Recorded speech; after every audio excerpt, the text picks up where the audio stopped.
Microphone check. 1, 2, 3. Today is Tuesday, February the 25th, 12:20 p.m. Yep.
Hey, you know what? Never mind. I just saw your cone over there. I was going to say I've got a spot right here where you can put mayor, but never mind. I see it.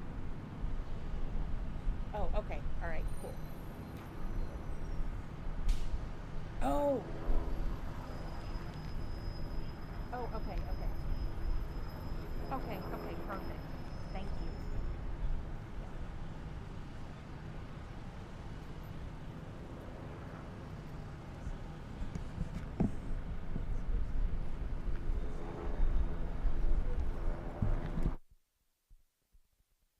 Hey, how are you doing? Good.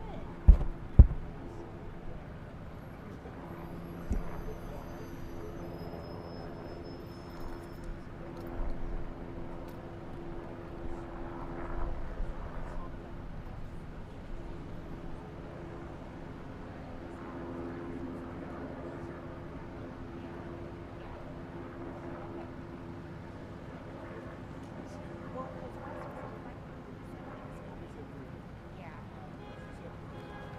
Well, and I was going to say,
exactly. So, yes, you just tell him Jody sent you.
Mic check.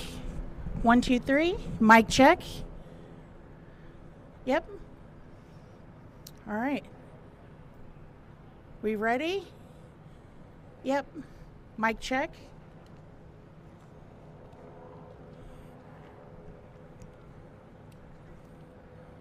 Here we go.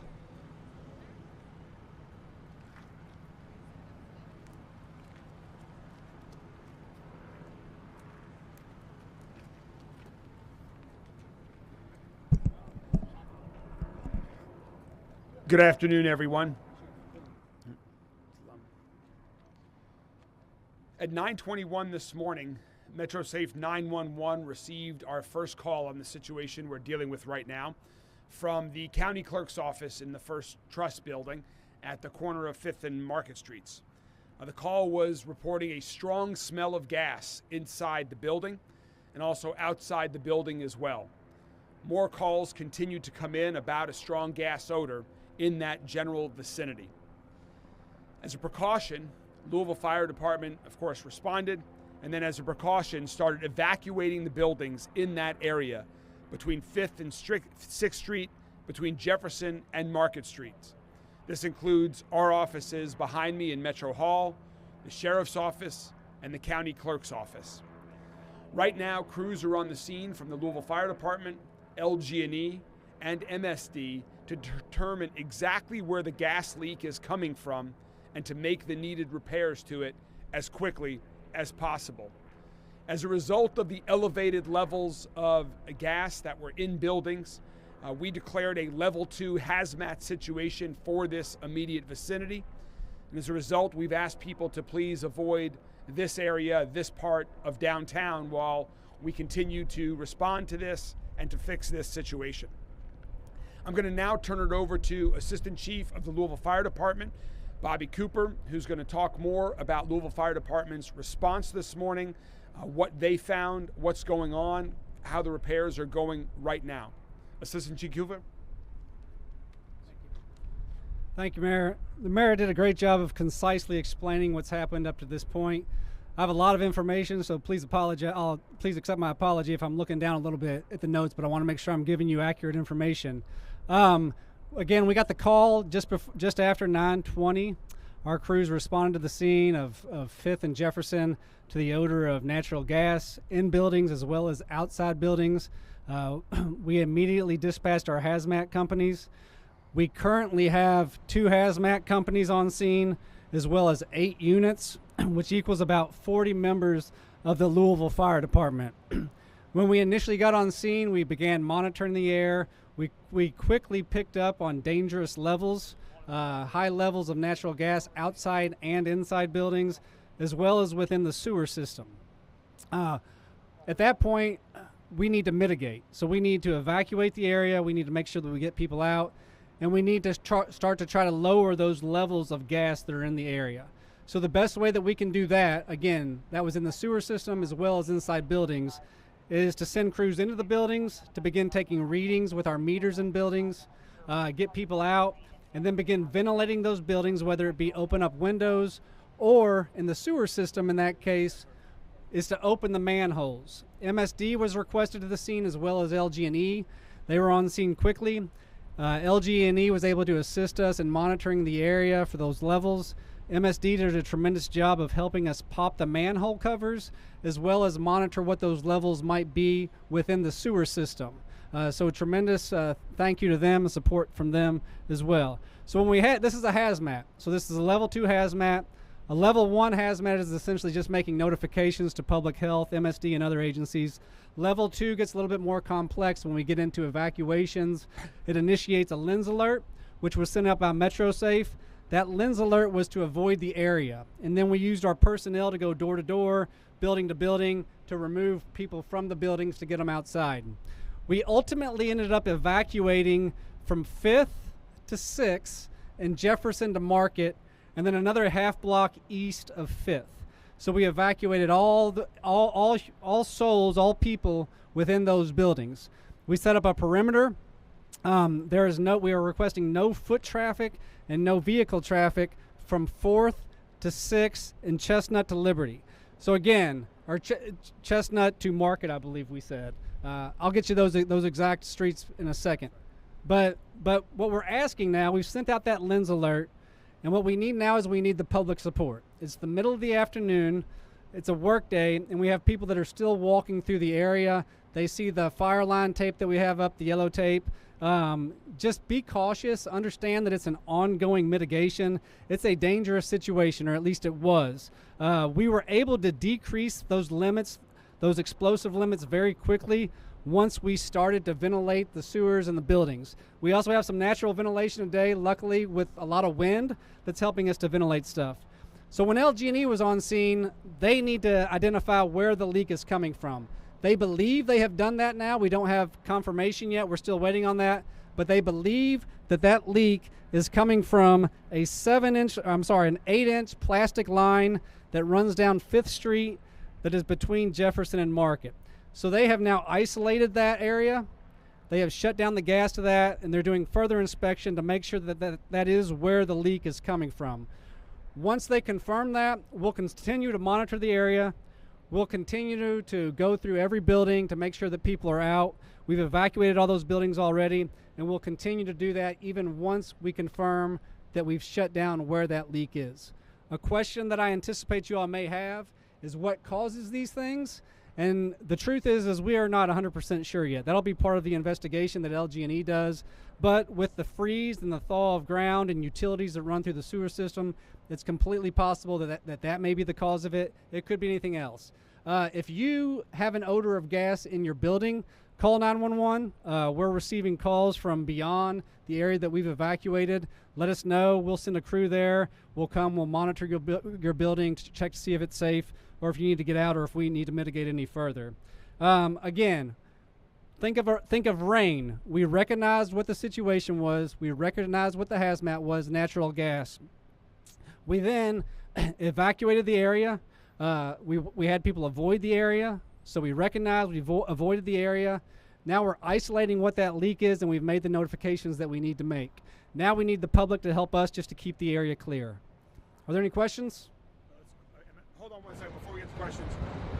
Thank you, Assistant Chief Cooper. Before we get to questions, Brian Bingham is the Chief Operations Officer of MSD, whose crews are also on the scene working with LG&E. He's going to share a few words about what MSD has been doing, and then after that, we'll go right into questions to take your questions. Brian? Again, Brian Bingham with MSD, and we're here in a couple of different capacities supporting the Hazardous Materials Ordinance and working to keep the community safe. We're here, I think the most important one at the moment is to help open up those manhole lids and open the system up so it can be ventilated and assist Louisville Fire. And they're doing a tremendous job and monitoring what's going on there. We've got crews that are able to do that quickly, and that has greatly helped to reduce those levels. The second capacity I'm here is we have the Hazardous Materials Ordinance, so we've got a couple of people assisting Louisville Fire again with looking into that and making sure that everything is done properly. But you know, the big thing that the chief and the mayor have said, the quick reaction and getting it opened up and then getting people out of the area was the critical nature of things. Thank you.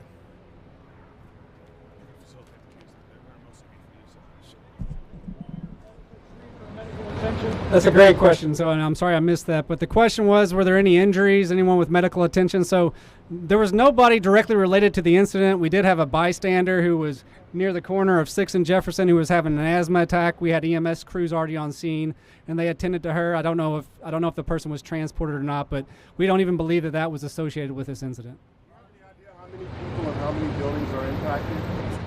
That's a number that we can't get right now. We'll have that eventually, probably by the end of the day, but it'll be difficult to account for those exact numbers at this point. Everybody can come back tomorrow? No, tomorrow we'll evaluate the situation, but in all likelihood they'll be able to come back. With that being said, understand that if it is that line that goes down 5th Street from Jefferson to Market, that's going to be some pretty substantial work that LG&E is going to begin, and they're probably going to begin it right away. So that could limit access to the area.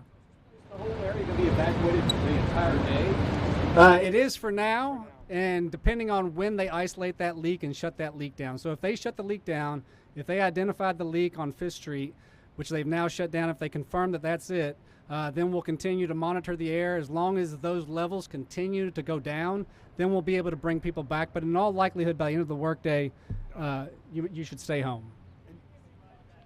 The size of this leak, it seems strange to me that there were still people inside these buildings who had to be evacuated. It seems to me they'd be smelling the gas. Was this something that came on slowly, or was it sudden? No, it's pretty sudden. Again, we got Metro Safe initially received calls around 9:20, and it was several calls that came in. And just in terms of the buildings, I mean, right behind us is basically the scene of the buildings that have been evacuated right now. My office and our team and lots of Louisville Metro government offices are in Metro Hall directly behind us. On the other side of the alley going further south is where the sheriff is, and the building you can see directly behind us. And next to that, the county clerk's office, the First Trust Center. There are also private sector businesses located there as well. That's the primary block that's been evacuated, plus the additional area that Assistant Chief Cooper mentioned. Hold on one second. Yeah. The jail has not been impacted. Nothing west of 6th Street is impacted by this evacuation or by the smells at this time.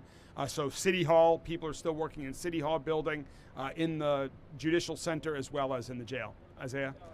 That tower also, 500 West, everyone is in there. That tower has not been evacuated. It's just, it is north of Market Street, north of Jefferson Street, east of 6th, west of 5th, and south of Market.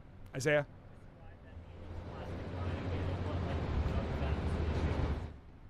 Again, it's hard to give a good description of it, but it's a plastic line. That's the diameter that we're referencing when we give that size, that 8-inch size. Utilities that run through the sewer system, MSD could speak more to that, but again, we're not sure that is what it is. Once we do know what it is and exactly where that leak is, LG&E will conduct an investigation. I'm sure MSD will be involved, and we will as well, and then they'll be able to give you more information about the exact line. Was it a dangerous situation? Can we confirm that it's not anymore, or is it sort of waiting? Well, it's definitely getting better. As Assistant Chief Cooper said, we believe that LG&E has identified the location of the leak with the ventilation. We've reduced the levels significantly, but out of precaution, we're continuing to keep people out of the buildings until we know we've identified the source of the leak. How bad was it inside Metro Hall? So understand this, that at 10% LEL is actionable on our part. So oftentimes you have gas leaks, say, in a home, in a dwelling. If we get 10% LEL readings in a home, we're going to do something. We're going to evacuate. We had levels well above that. So it was a dangerous situation. And the LFD, the crews that responded on the scene, took the perfect response of evacuating the buildings, of immediately ventilating, knowing what they had, to lower those limits as quickly as possible in a highly populated area. So while it was a dangerous situation early on, they mitigated it very quickly. Where we are now is minimal readings. I just got a text message. You see me looking at my phone. Those are from people who are over there right now who are getting readings from the building, and they continue to go down as we're speaking now that they have it shut down. So in all likelihood, that's what it's going to be. Again, we can't confirm that yet, but here shortly we should be able to.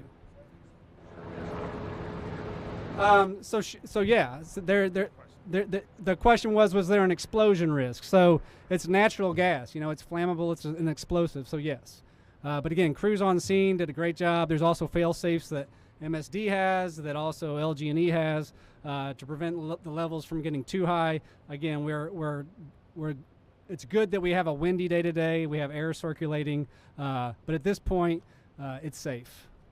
This is related to some of the weather we've had recently, whether it was snow. So the question is, was this related? That'll be part of LG&E's investigation.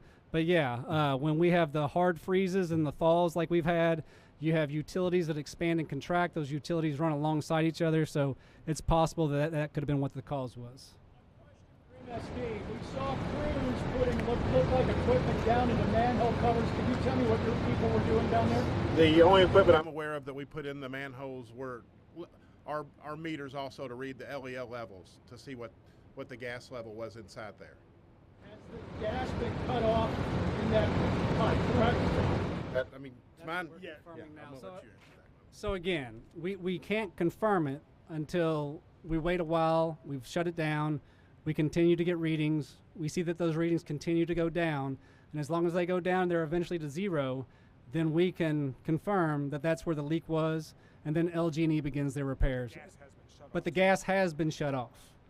Any idea how many customers are affected by this and how long can they expect? Just the immediate vicinity. So again, it's shut down from Jefferson to Market. So those buildings that are fed off of that line are the ones that are impacted by it. All right, we're gonna get back to work here. We'll continue to provide more updates and information throughout the day. And to the members of the media, we obviously had to cancel my weekly press briefing that was scheduled for 1 o'clock today. We're going to reschedule that for 1:30 tomorrow, where we'll talk about a whole bunch of other topics in addition to this. But we'll continue to keep you updated on this situation throughout the course of the day. If you have questions about other topics, please reach out. Thank you all very much.